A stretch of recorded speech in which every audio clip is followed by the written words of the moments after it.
All right, good morning, everybody. Welcome to our Bible study on Genesis. We've got more copies over here if you don't have them, and you can grab a Bible from the rack in the back if you need it. It's the one all the way to the right here. Yep, there you go.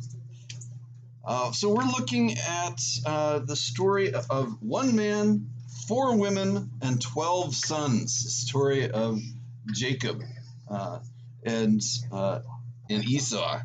And all the stuff that they went through. So this is chapter 29 is where we're picking up. Jacob has fled for his life from his brother Esau because he'd stolen his birthright and his father's final blessing. And he knew that as soon as dad dies, I'm probably going to too if Esau comes after me. So he ran off and got married to, and so today we're going to hear about this story in chapter 29.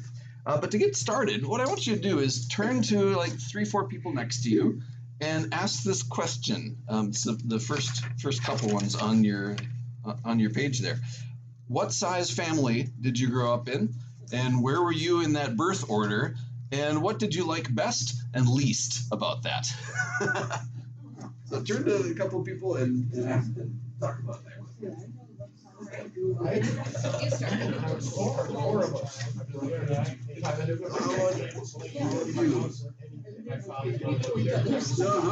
So you each were part of a set of 3. Yeah. I did like the fall.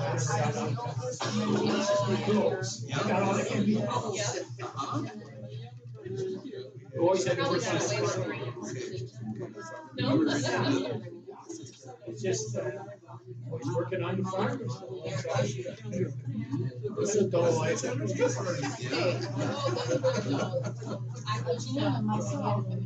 Right now it's the same age that we are because my friends either 7 and then she was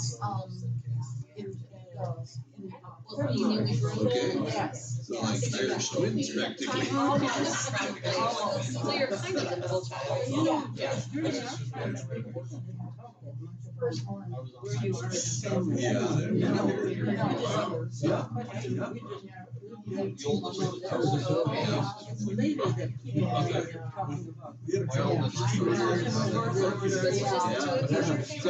was the oldest. Just have one brother. My little brother, and so he was always, when we were young.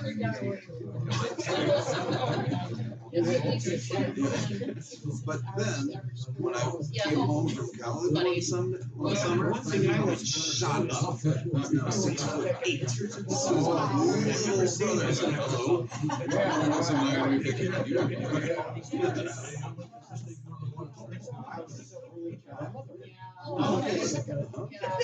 You really do like me. You were the focus of everything.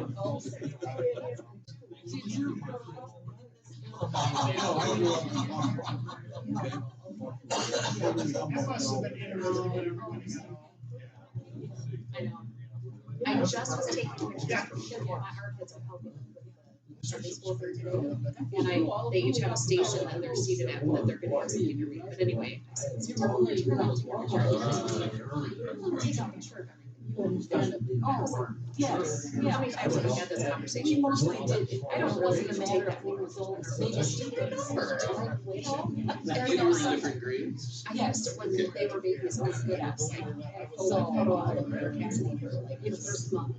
And then Travis, no photo albums at all. But we did most everything together, and it wasn't like who was older or who was younger.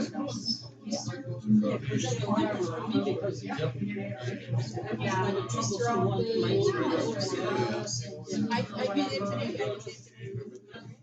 Yeah, absolutely. We're all together in the house. I know all. They don't even rumble no more. That's right, that's right. And a lot of children, you know, 5, 6th graders, you know. It's so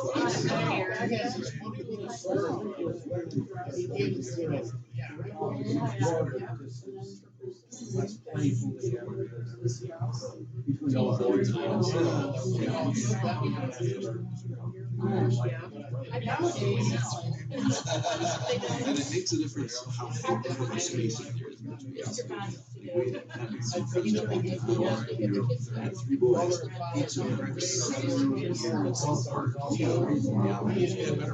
still different.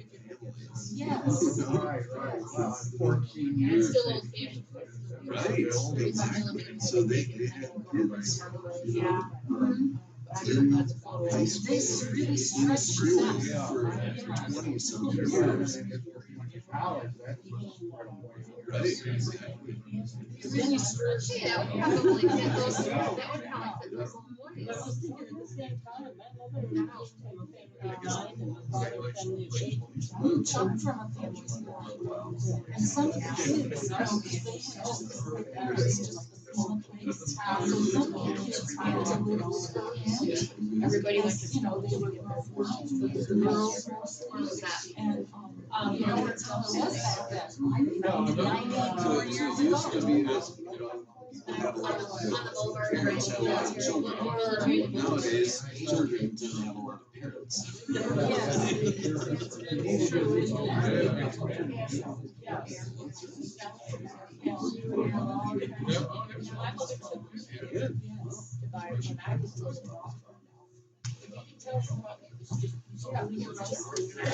All right, if everybody can wrap up your conversation there.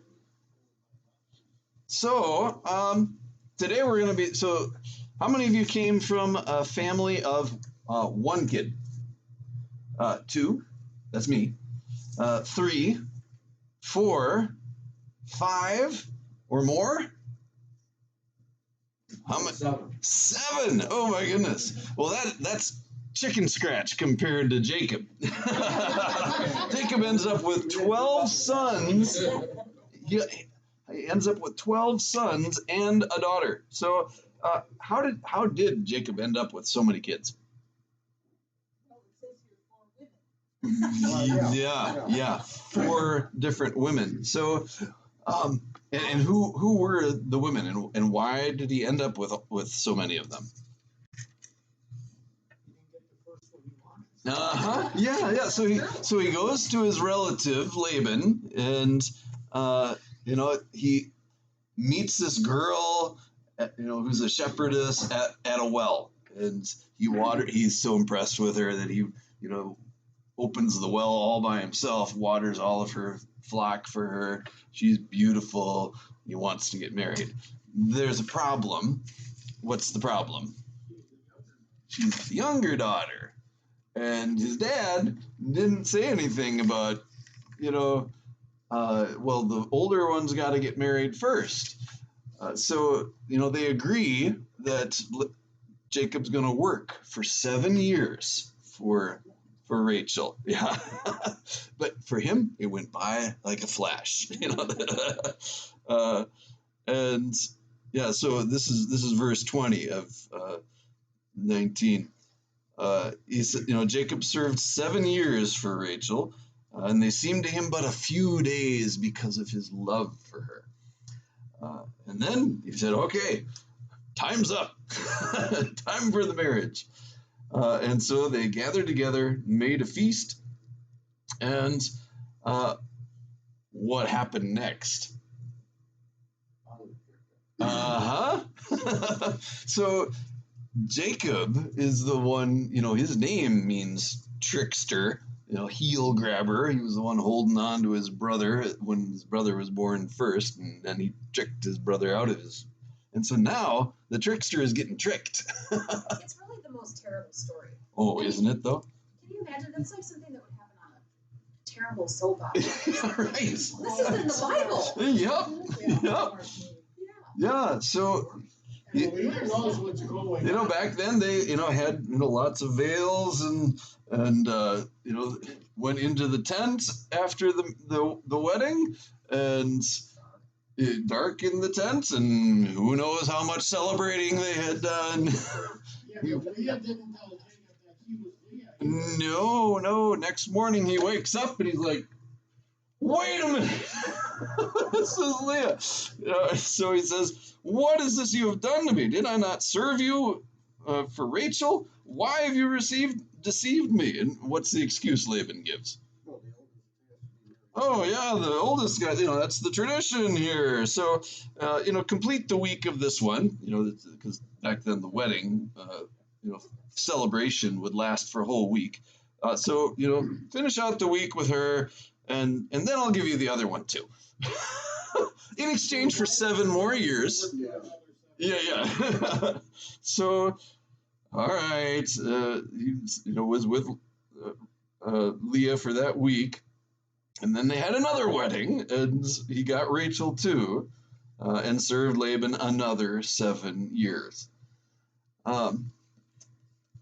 So then, they end up having kind of this children contest, because God saw that Leah was unloved.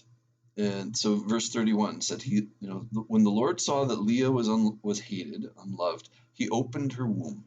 But Rachel was barren. Leah conceived, bore a son, and called his name Reuben, which means see, a son. For she said, because the Lord has looked upon my affliction, for now my husband will love me. And she had another one. And what was his name? Simeon. Yep. And note on that one, she says, the Lord has heard that I am hated, so he has given me this son also. And so the word Simeon sounds like the Hebrew word for heard. And then she had another one. She's just popping these boys out. And then she said, now this time my husband will be attached to me. I've borne him 3 sons. And so called his name Levi. You have a note for what that means? Sounds like, so it says Levi sounds like the Hebrew word for attached. She thinks that, now my husband will be attached to me. I've given him 3 sons. This is great. And then she conceived again, a 4th one.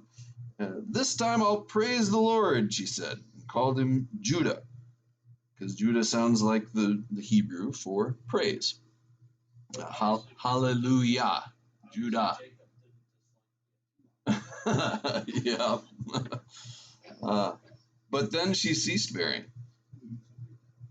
And so Rachel has been sitting here for 4+ years. No kids. And what did that, what kind of stigma did that cause in those days? Why? Nobody to help you when you get old. Yep. Yeah, when you get old, you're reliant upon your children. Yeah, so if Jacob had died and Rachel had no kids, she would have nobody to take care of her. And it was also a source of pride, and honor. The more children that you had as a woman, the higher your standing in the community. So what does Rachel do about it? Yeah, she's jealous, envies her sister. Yeah. She says to Jacob, give me children or I shall die. And Jacob gets angry. He says, am I in God? Am I God that I can give you kids? And so she said, yeah, here's my servant, Bilhah. Go into her so she may give birth on my behalf, so I can have children through her. What does that sound like? Or who does that sound like in the Bible? Sarah. Yeah. This is Sarah all over again. How did things go with with Sarah and That's why we Hagar. have the problem today. Mhm. Arabs and the Hebrew. Right. You'd think they would have learned their lesson from. Nope. She so wants a son that she's even willing to give her servant. And Jacob doesn't seem to mind that at all. So Bilhah has a son. And so Rachel said, God has judged me. He's heard my voice, given me a son, called his name Dan, which sounds like the Hebrew for judged. So all these names have like significance along here. And then Bilhah had another one. And Rachel said, with mighty wrestlings I have wrestled with my sister and have prevailed. So she named him Naphtali, which means with wrestlings of God. So now what happens next? Leah gets jealous. And so what does she do? I'll give her a taste of her own medicine. I'll have my servant go in. And Jacob gets another son.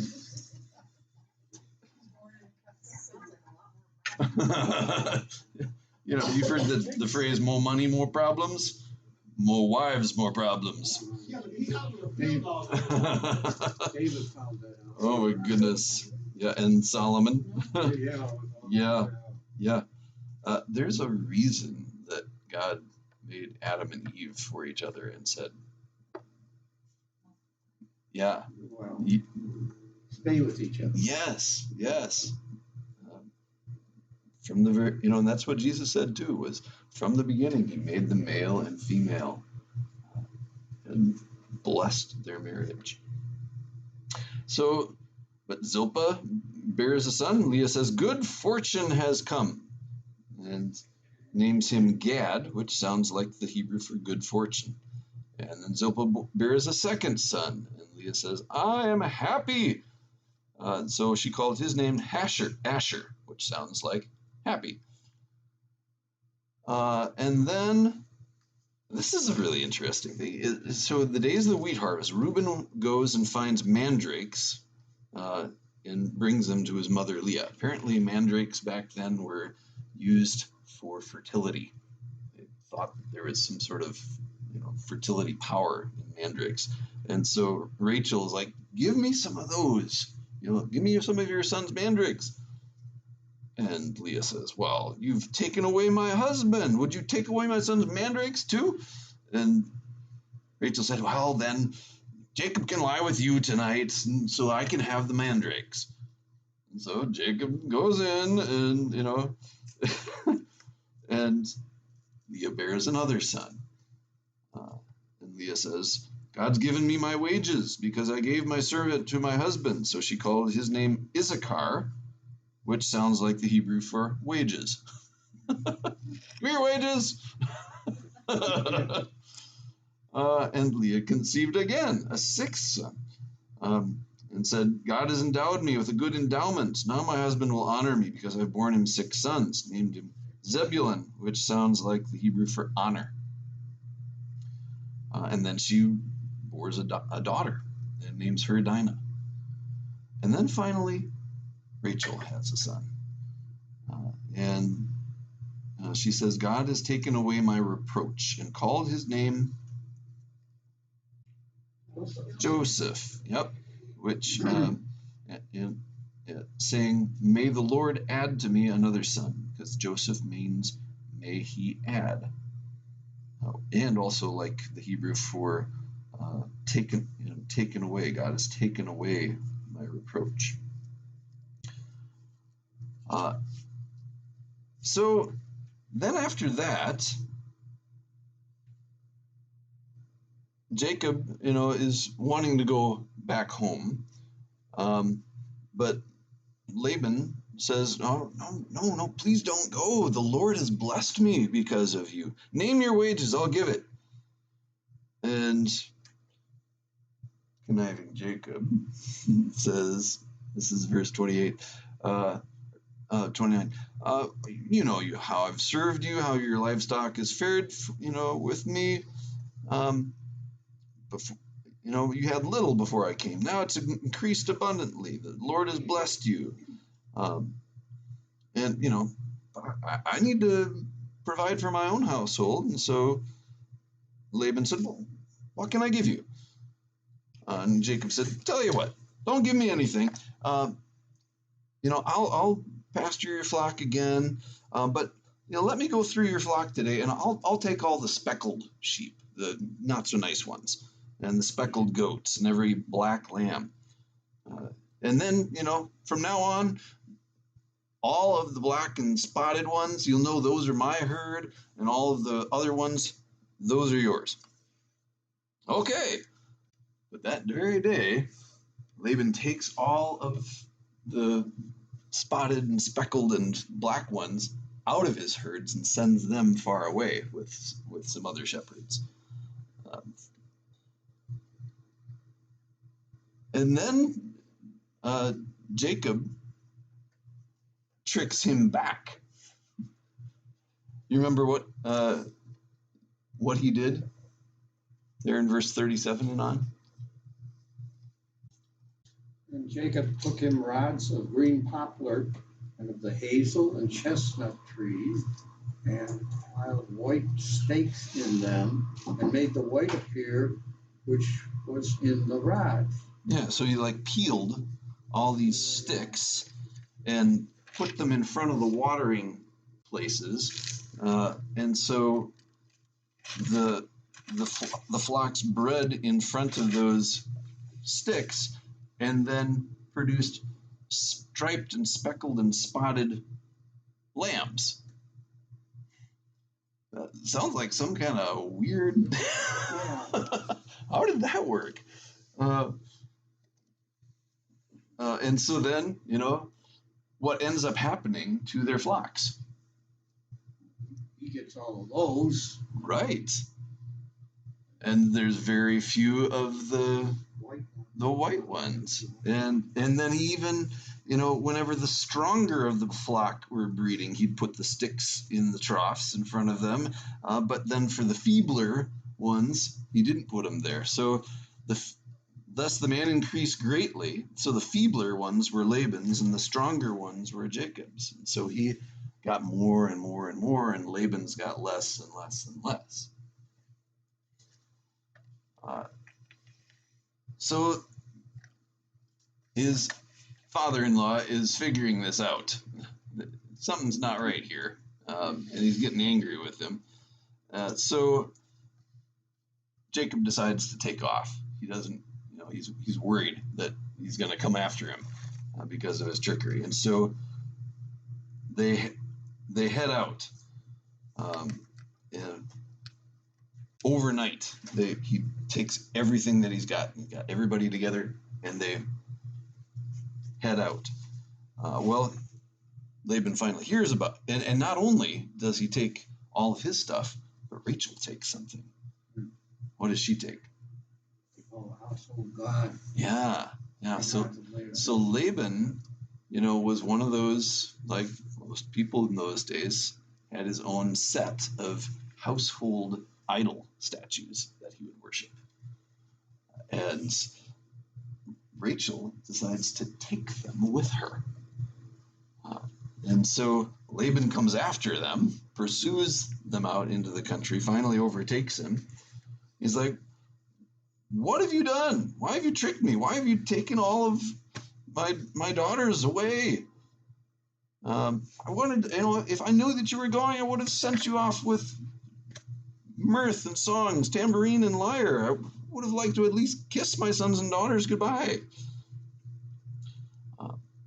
But Jacob said, well, I was afraid. I thought you would, take your daughters from me by force. And Laban also said, and you've stolen my gods. Well, Jacob said, I didn't take them. I don't know anything what you're talking about. You can search the whole camp, and if you find them, whoever is angry, whoever had stolen them, they shall not live. So Laban searches everywhere looking for him. Rachel has taken the household gods and put them in a saddlebag and sat on it in her tent. And when her dad comes in to search the tent, she says, can't get up, sorry, the way of the women is upon me. So he doesn't search underneath her, doesn't find the gods anywhere. So in those days when a woman was having her period, what do you know about what happened to anything that she touched? Yeah, it would be regarded as unclean. So she had been sitting on these household gods. Now we don't know for sure if she may have been saying, oh yeah, really, yeah, the way the women's upon me. Yeah, yeah. So what do you kind of get the sense is one of the major problems of this big extended family? Lying, dishonesty, trickery, yeah, deviousness, over and over and over again. That's just the way they are. Like, it's just normal for them to keep lying and deceiving each other. Yep. Isn't it interesting how this is the origin story of the whole Is there family any part that where they Israel? feel bad about their behavior? Well, we'll go on and see, but a lot of times not. Most of the time when a nation is describing how they came to be, how do they usually paint their history? Yes. Oh, we did this, and then we conquered, and then we went over here and we conquered that. It's this celebration of back in the good old days, this is how we founded our nation. This is unvarnished. No, they are describing their family warts and all.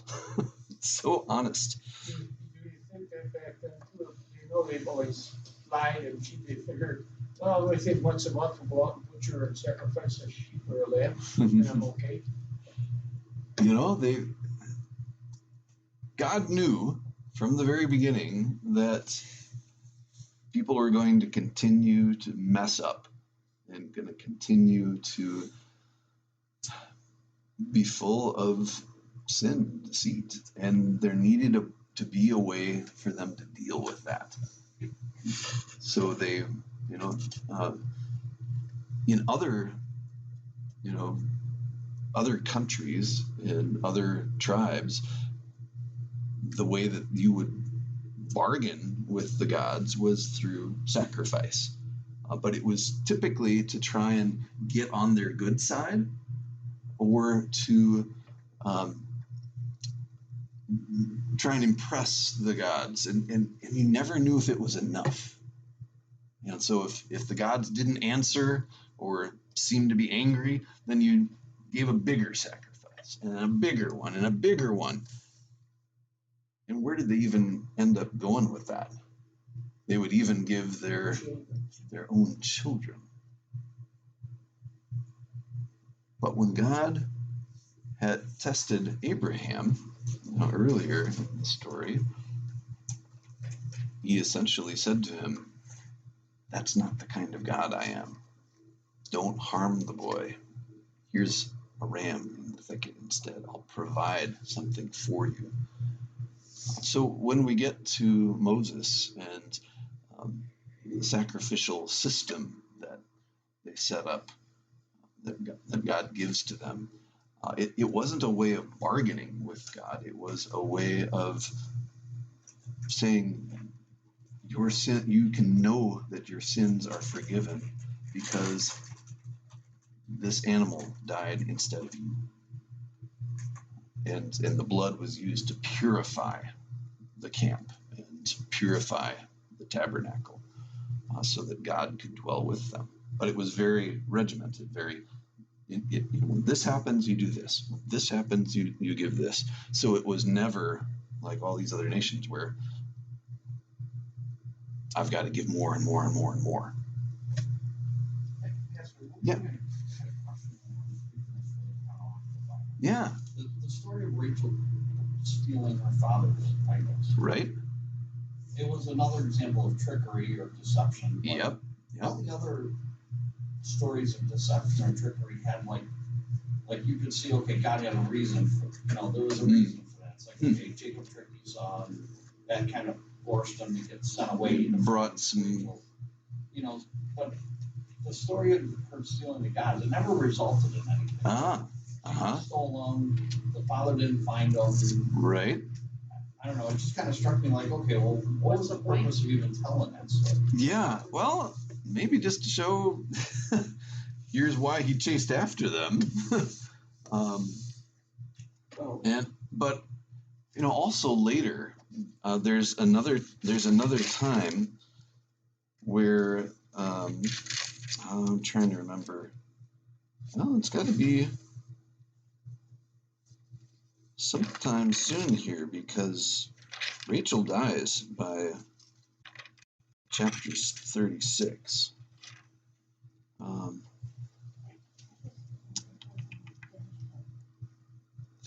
So he didn't find the gods in chapter 31.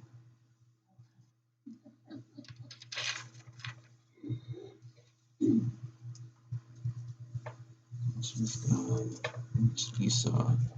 Well, we'll find it as we walk through these. But there's a point at which here it is. It's in the beginning of chapter 35.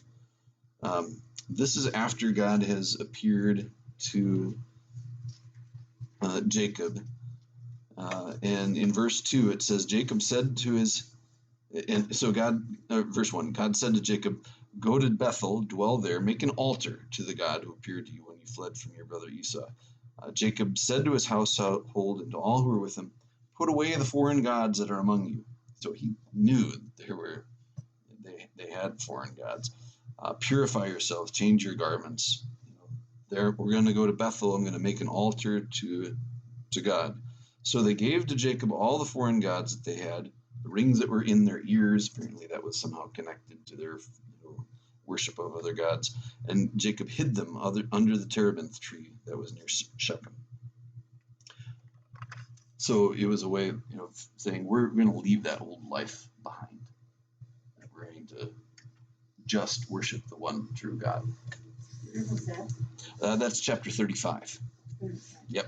So that was a little bit further. I'm also curious because I keep looking for Benjamin. I thought there was another younger brother. Yep. So this comes a little bit later. Yeah, we'll get to that. So in what ways are Jacob's troubles his own fault? Where do you want to start? Wherever you want. The whole family's crooked from beginning to end. He ends up playing favorite. He's got 12 sons and a daughter. He plays favorites with the boys. His father and mother played favorites and set the seed for it. Yep. Uncle Laban isn't exactly honest as the day goes along to begin with. Right. So, I mean, it's nothing but crooks and thieves all the way around. There's so much self-interest all the way through. And the scheming, trying to get what you want. It's this kind of grasping mentality. It's a miracle they don't murder each other all off. It comes close, but it doesn't happen. Yep. And it really started, well, I mean, it's a generational thing, certainly. They're doing this, making the same mistakes that their parents did. But Jacob himself, I mean, that's his name, is trickster, heel grabber. Always in it for himself. So why do you think that God chose to accomplish so much through such an imperfect family? Well, if we look at ourselves. That's right.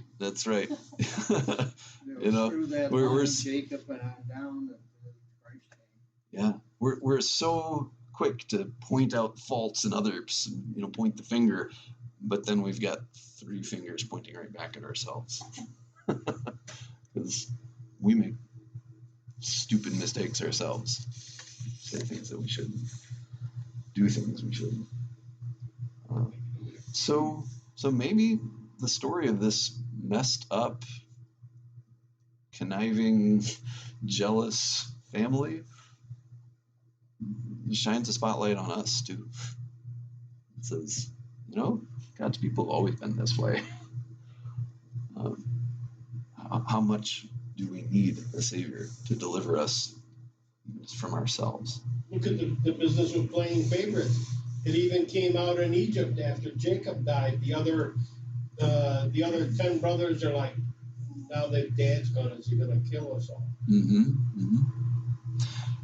So, as you think back on your life, the difficult times that you've gone through, when in your misery has God showed you kindness like he showed Leah kindness in her misery?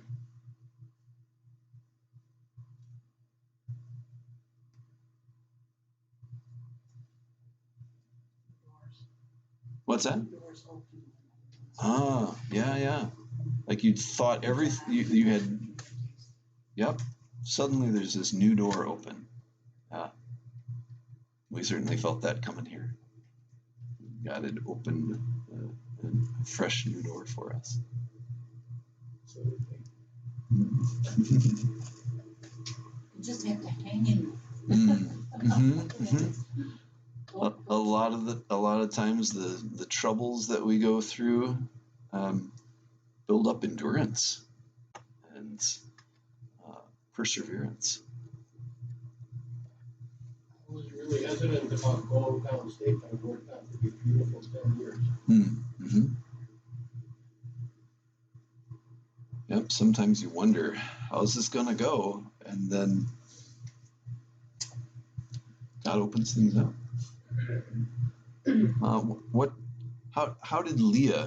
How did God bless Leah in her misery? Yeah. She produced more of the sons than the favorite did. Including, they were always her sons too. I mean, they would know who Mom was and that. What they owed her. Yep. So her sons included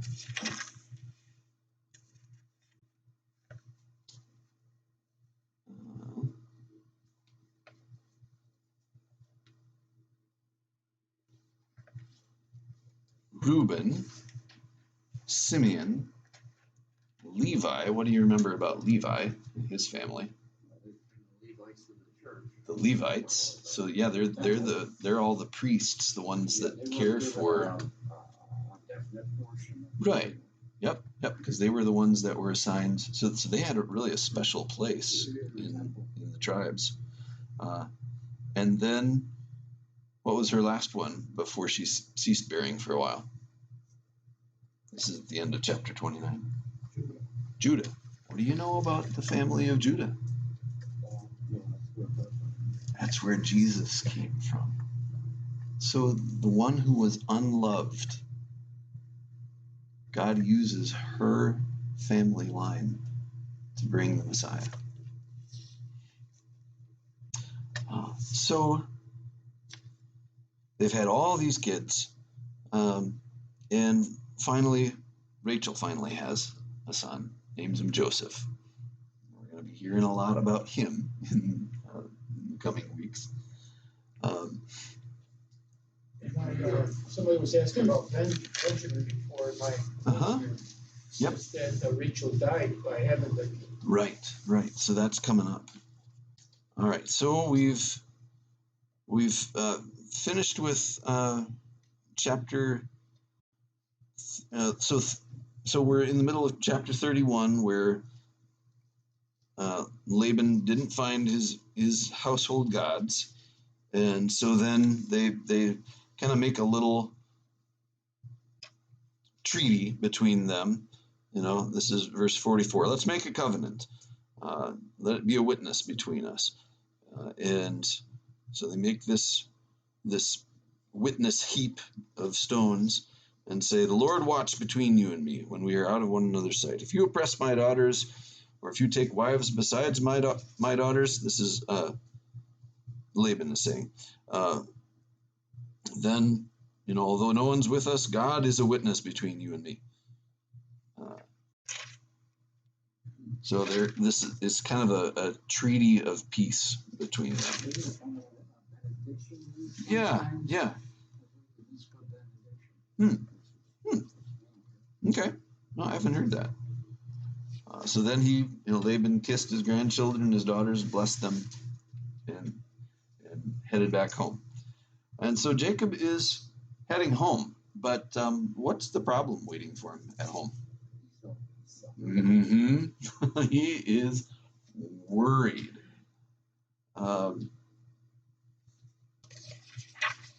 And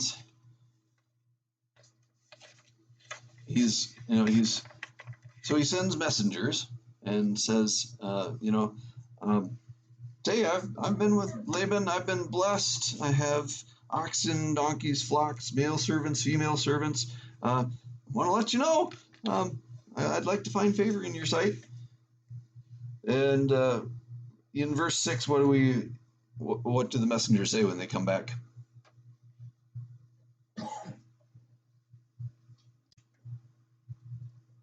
Esau's coming out of Egypt. He's got 400. Yeah.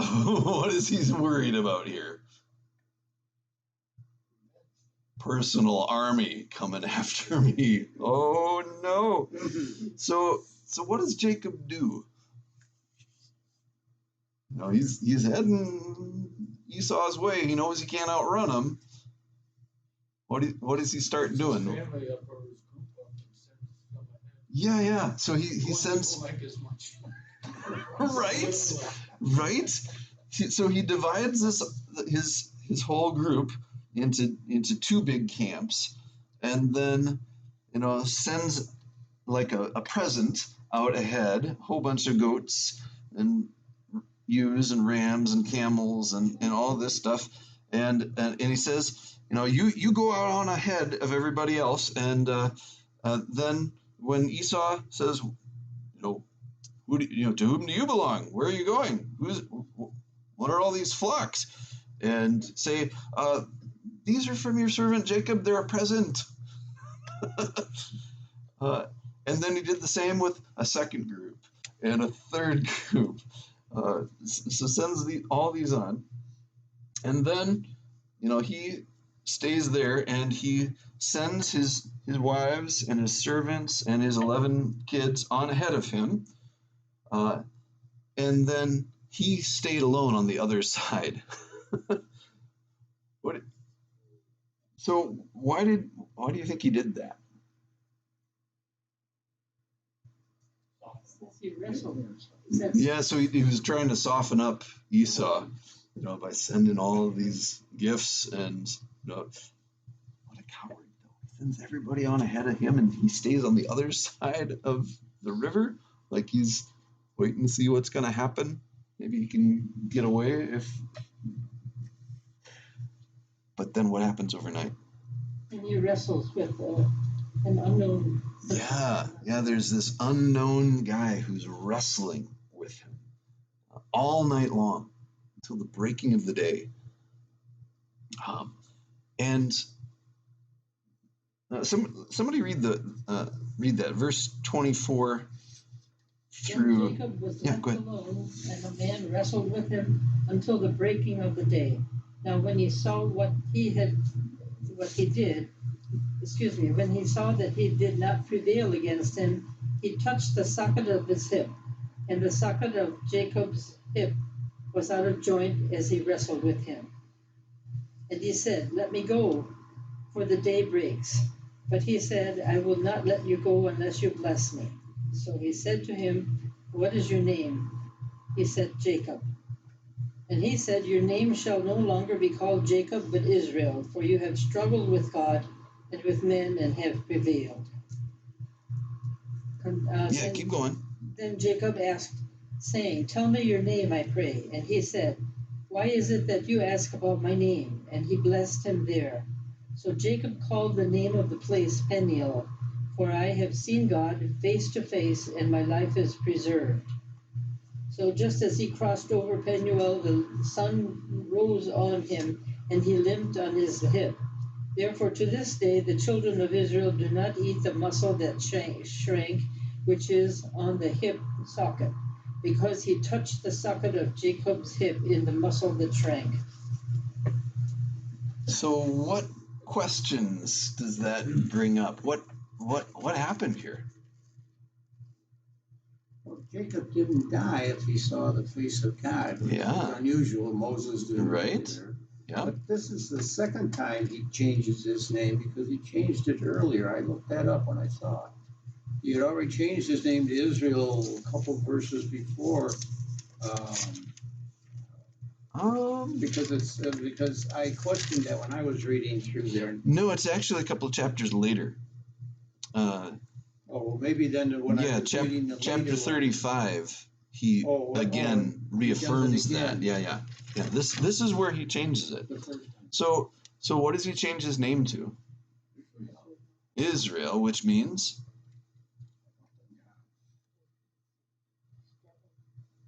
struggles or wrestles with God. Yep. Yep. And isn't that exactly the case? We've been doing that ever since. Yep.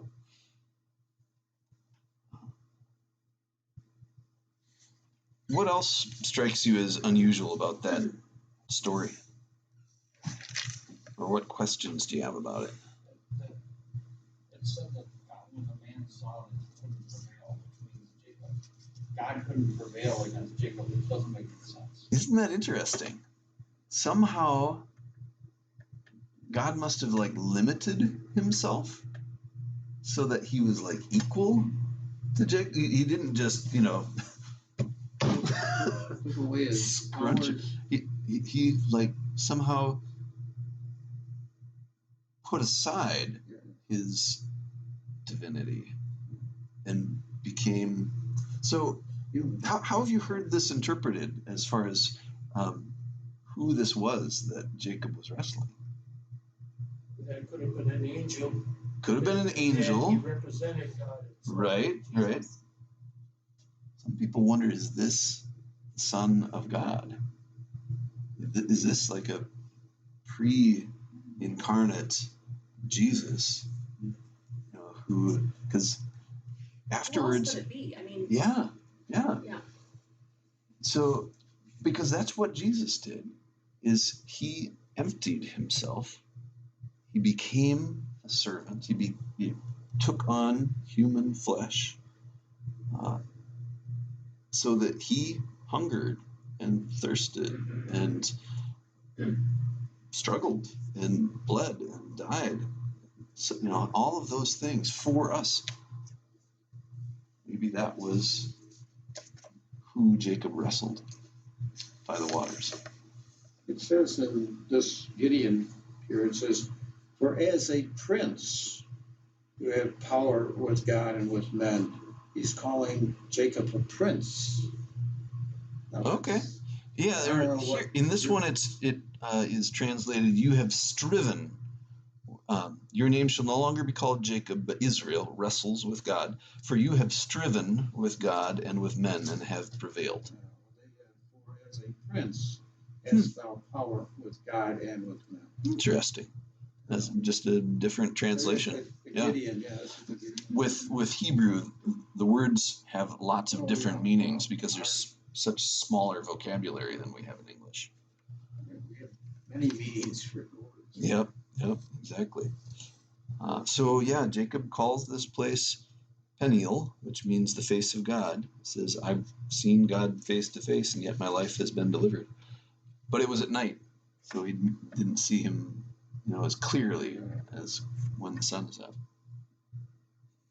And they remember that to this day. They don't eat that particular mussel. Where, I mean, to this day, when this was written, I don't know if that's still the case or not. I'm not sure.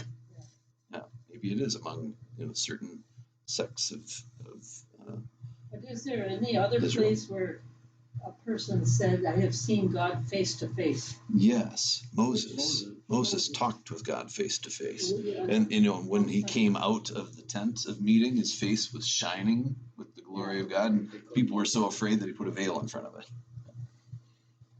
Yep. All right, so Esau is coming, 400 men, and he divided the children, sent them all on ahead of them. And what does Esau do when he meets Jacob? He ran to meet him. Mm-hmm. So he forgot everything about the stealing. Yeah. God has changed his heart. And he's like, oh, he kissed him. They wept together. And who are all these kids? And what are all these flocks? And Jacob said, oh, I wanted to find favor with you. And no, I've got enough. You keep it for yourself. But Jacob said, no, please take this gift. Because, and this is verse 10. For I have seen your face, which is like seeing the face of God, and you have accepted me. So somehow Jacob has been changed by this wrestling with God. It's like he doesn't need to wrestle with his brother anymore.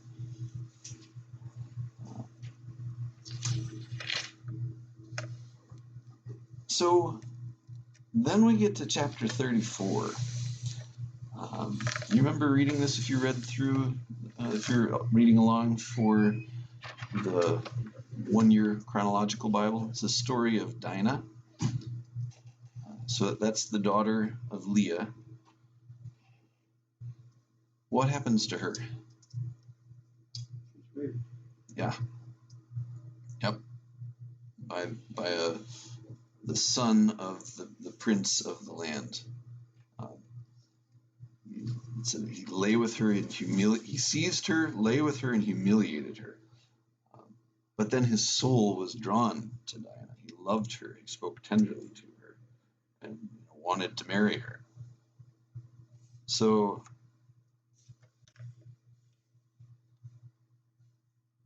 the guy's dad says, hey, my soul, my son really wants to marry your daughter. Let's put our tribes together. I mean, let's have marriages between ourselves. Give your daughters to us. Take our daughters for yourselves. Dwell with us. The land can be open to you. Basically, let's put our tribes together here. And what does Jacob say that needs to happen for them to come together as tribes? Yeah. Well, all of our men are circumcised, so you guys got to be as well. So they went ahead and did that, thinking, this is a great people, and they join us. Nobody's going to be able to stop us. So yeah, it's worth it. Come on. Do they have any anesthesia back then? Nope. No, it says they were in pain. Right, they were third day. They were sore. Any children after Yeah. What happens? What happens? Jacob, two of the sons of Jacob, Simeon and Levi, took their swords and came against the city and killed all the males. They went through and slaughtered them all. And then took their flocks and herds and donkeys and all their wealth and their little ones and their wives. They captured and plundered all of it. And then Jacob said, oh man, you have brought trouble on us. You've made us stink to all the inhabitants of the land. Why did they do that? Mm-hmm. Because he had raped Dinah. Yeah, but And greed. to kill all the men because of what one man did. Yeah. How many was it? Like, do you think like hundreds? Or? Doesn't say. Well, they went in It's a there. whole city. They took all the plunder, they took all their wives and Yeah, kids buried and them. plundered Yeah. the city. How could two people do that if it was against like? Because all the guys were lying there in pain. Couldn't defend themselves. That's crazy. Okay. I know I've heard this all before, but it's so crazy. Every time you hear it, it feels Yeah. crazy. You know, and they try to defend themselves by saying, well, should he treat our sister like a prostitute? As if that excuses what they did.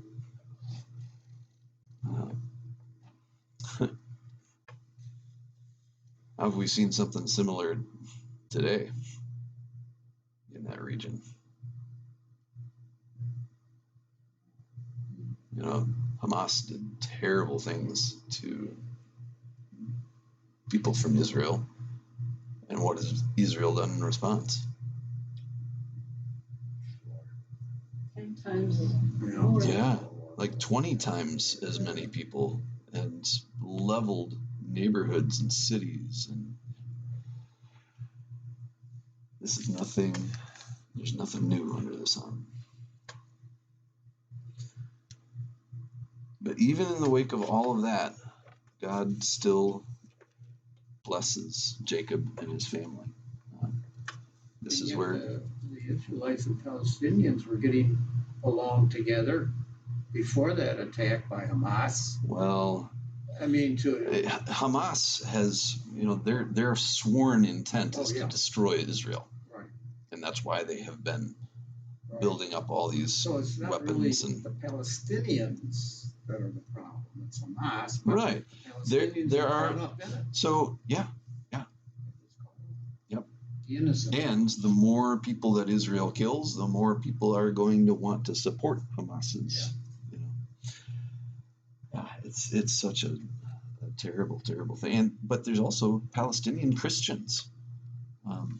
You know, fewer and fewer of them all the time because they get persecuted not only by Israel but also by their own people, you know, who are mostly Muslim. But I recently went over to the church over on Saunders Settlement, the Antiochian Orthodox Church over there, and I talked with the pastor there, and they hosted a peace seminar recently, saying we need to talk about Palestine because they have a couple of different families from their congregation who are from Palestine, including one family that came over just like 3 years ago.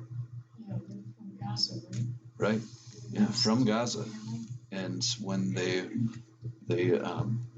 when one of the Christian churches in Gaza was bombed, they lost a lot of family members. So it echoes all around the world. But even despite all that, God still blesses Jacob and his family.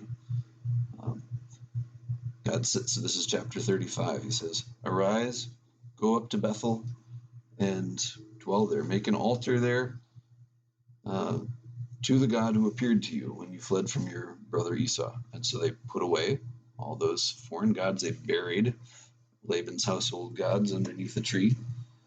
And then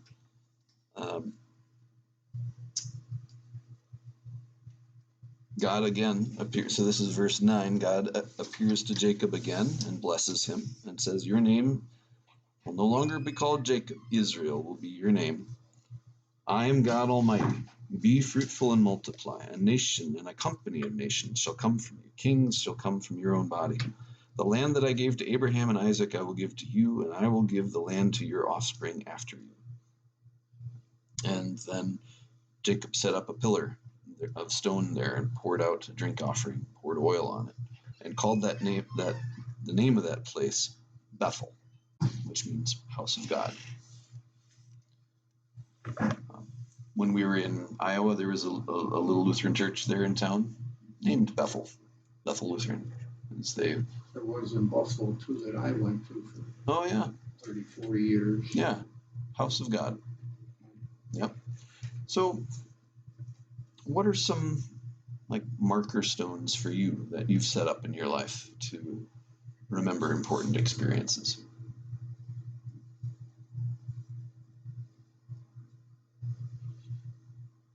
Set up to remember. Or that kind of help you remember different experiences. I mean, Picture what? we don't often set up a stone pillar or a pile of stones like they did back then.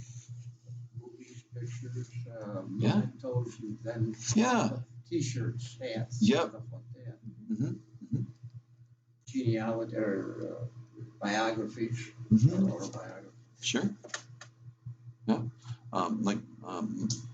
My folks, my grandparents, the whole story of them coming over from Denmark. They wrote that whole thing down for us so that we'd remember. And it's the same kind of thing here. That he calls this place Bethel and sets up a pillar to remind them of what God had done for them. And then this is where Rachel dies. She goes into labor, and it's a really hard one. And she wants to call the son Ben-Oni, which means son of my sorrow. But instead, Israel called him Benjamin, which means son of my right hand. And Rachel died. And then at the end of the chapter, Isaac breathed his last. He died, was gathered to his people, old and full of days. And his sons, Isaac breathed his last. And his sons, Esau and Jacob, buried him. So, and then chapter 36 is all about Esau's descendants. Later on, that Edom is destroyed, as I understand it. Edom, right. Iran. Yep. So next week we're going to be talking about, or not next week. There's no Sunday school next week because it's Easter, and on the 7th, my family and I are on vacation. So our next time that we'll get together is April 14th, and we're going to look at chapters 37 to 41, which is the story of Joseph, where Joseph and the Technicolor Dreamcoat. Have a great week.